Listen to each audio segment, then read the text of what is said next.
एबे सामनाକୁ ଆସିଲା ଆଉ ଏକ ବଡ଼ ଖବର। ଟାଟା ଷ୍ଟିଲ୍ରେ ବଡ଼ ଧରଣର ବିସ୍ଫୋରଣ, ଗ୍ୟାସ୍ ଲିକ୍ ଯୋଗୁଁ 19 ଜଣ ଗୁରୁତର। ଢେଙ୍କାନାଳ ଜିଲ୍ଲା ଟାଟା ଷ୍ଟିଲ୍ ପ୍ଲାଣ୍ଟରେ ଦୁର୍ଘଟଣା। କାରଖାନା ପାୱାର ପ୍ଲାଣ୍ଟ ବ୍ଲାଷ୍ଟ ଫର୍ଣ୍ଣିସ୍ ନିକଟରେ ଘଟିଛି ଏହି ଦୁର୍ଘଟଣା। ଫଳରେ 19 ଜଣ ଗୁରୁତର ହୋଇଛନ୍ତି। ଗୁରୁତରଙ୍କୁ କଟକ ସ୍ଥିତ ଏକ ଘରୋଇ ଡାକ୍ତରଖାନାରେ ଭର୍ତ୍ତି କରାଯାଇଛି। ସୂଚନାଯୋଗ୍ୟ ଯେ ଢେଙ୍କାନାଳ ଟାଟା ଷ୍ଟିଲ୍ ମେରାମୁଣ୍ଡଳୀ କାରଖାନା ଘଟିଛି ଏହି ଦୁର୍ଘଟଣା। କାରଖାନା ପାୱାର ପ୍ଲାଣ୍ଟ ବ୍ଲାଷ୍ଟ ଫର୍ଣ୍ଣିସ୍ ନିକଟରେ ଘଟିଛି ଏହି ଦୁର୍ଘଟଣା। ବ୍ଲାଷ୍ଟ ଫର୍ଣ୍ଣିସ୍କୁ ଯାଇଥିବା ଷ୍ଟିମ୍ ପାଇପ୍ ଲାଇନ୍ ଫାଟି ଯାଇଥିବାରୁ ଜଣାପଡ଼ିଛି। ଫଳରେ କାର୍ଯ୍ୟରତ ଶ୍ରମିକମାନେ ଏହି ଦୁର୍ଘଟଣାରେ ଶିକାର ହୋଇଛନ୍ତି। ତେବେ ଏହି ଦୁର୍ଘଟଣା 19 ଜଣ ଶ୍ରମିକ ଗୁରୁତର ହୋଇଥିବା କାରଖାନା ପକ୍ଷରୁ ସୂଚନା ଦିଆଯାଇଛି।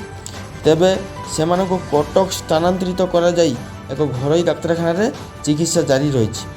ତେବେ ଷ୍ଟିମ୍ ପାଇପ୍ ଲାଇନ୍ ଗରମ ଗ୍ୟାସ୍ ଯୋଗୁଁ ଶ୍ରମିକମାନେ ପୋଡ଼ି ହୋଇ ଗୁରୁତର ହୋଇଥିବା ଜଣାପଡ଼ିଛି। ଏହାକୁ ନେଇ କାରଖାନା ପାୱାର ପ୍ଲାଣ୍ଟ ବ୍ଲାଷ୍ଟ ଫର୍ଣ୍ଣିସ୍ ଅଞ୍ଚଳରେ କାର୍ଯ୍ୟ ବନ୍ଦ ରହିଛି। ଶ୍ରମିକମାନେ ଭୟଭୀତ ହୋଇପଡ଼ିଛନ୍ତି। ଦୁର୍ଘଟଣାସ୍ଥଳରେ ଚାରିପଟୁ ସିଲ୍ କରାଯାଇଅଛି। କାରଖାନା ପକ୍ଷରୁ ସୁରକ୍ଷା ବଳୟ ସ୍ୱତନ୍ତ୍ର ଭାବେ ନିୟୋଜିତ କରାଯାଇଛି। ବ୍ୟୁରୋ ରିପୋର୍ଟ, ସଜାଗ ନ୍ୟୁଜ୍, ଓଡ଼ିଶା।